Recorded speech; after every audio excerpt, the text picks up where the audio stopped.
Assalamualaikum warahmatullahi wabarakatuh. Perkenalkan, nama saya Amalia Fitriani dengan nomor NPM 0321250016 dari Program Studi Pendidikan Bahasa dan Sastra Indonesia kelas 2A.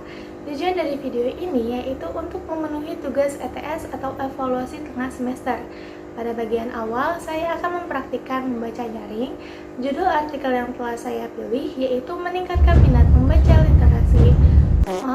Meningkatkan minat pembaca melalui gerakan literasi membaca bagi siswa sekolah dasar. Kali ini membahas mengenai metode yang dapat digunakan untuk meningkatkan literasi, di mana penelitian ini dilakukan di Sekolah Dasar Rejo Winangun Selatan 3 dan SDN Rejo Winangun Selatan 4 pada anak kelas 5, dan penelitian ini dilakukan oleh 50 siswa yang terbagi menjadi 25 pada dua sekolah tersebut.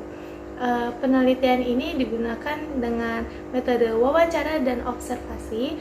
Pada kegiatan observasi, sebelum memulai pembelajaran, siswa dan siswi diminta untuk membaca buku terlebih dahulu sekiranya 15 menit.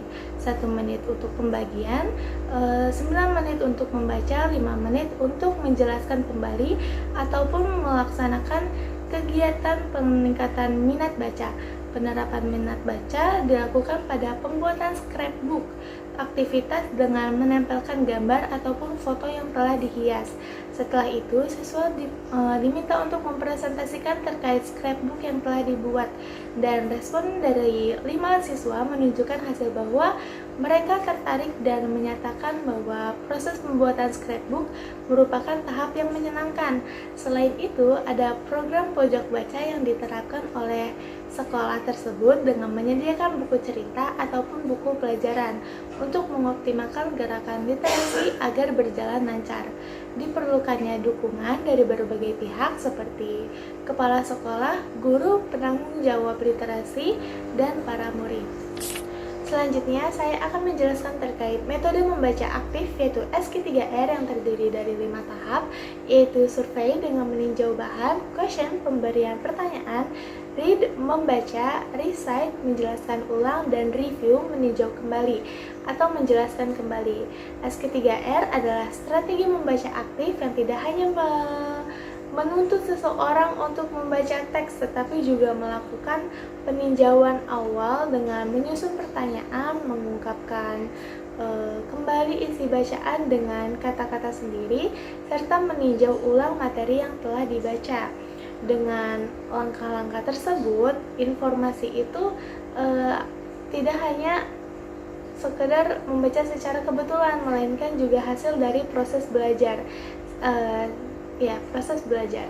Tujuan utama dari metode SQ3R adalah membantu pembaca menemukan ide pokok dalam bacaan, lalu meningkatkan kemampuan mengingat informasi, serta membangun kebiasaan membaca yang lebih efektif. Perbedaan dengan cara membaca biasa yaitu kalau membaca biasa itu kan cenderung pasif. Jadi metode ini tuh dilakukan agar lebih aktif, terarah, dan interaktif.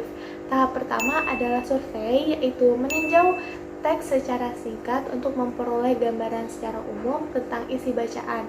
Misalnya, membaca buku pelajaran, seseorang dapat melihat judul bab, subjudul, daftar isi maupun ringkasan yang terdapat di akhir bab.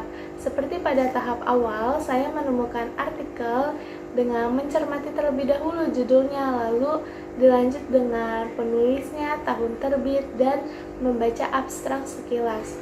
Lalu selanjutnya ada tahap question, yaitu membuat pertanyaan berdasarkan judul ataupun subjudul yang terdapat dalam teks. Pertanyaan tersebut berfungsi sebagai panduan ketika membaca. Sebagai contohnya, itu saya ada 5 pertanyaan dari artikel sebelum dibaca, yaitu ini.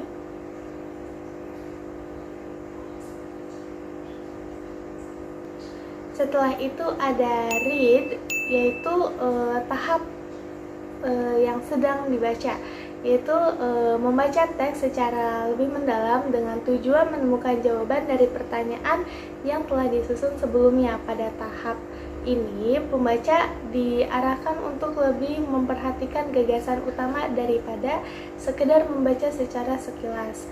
Lalu selanjutnya ada tahap recite, yaitu menyampaikan kembali isi bacaan dengan menggunakan kata-kata sendiri.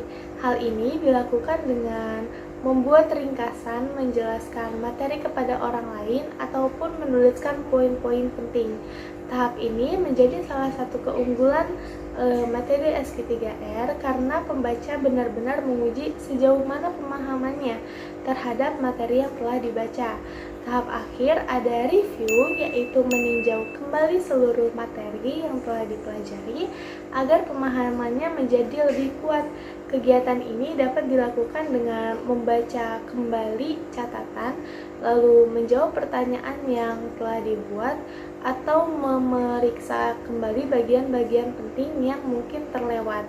Melalui kelima tahap tersebut, proses membaca menjadi lebih aktif dan terarah, sehingga informasi yang diperoleh lebih mudah dipahami dan diingat. Sekian presentasi dari saya. Maaf apabila ada kekurangan dalam penjelasan maupun pengucapan. Akhir kata saya ucapkan wassalamualaikum warahmatullahi wabarakatuh.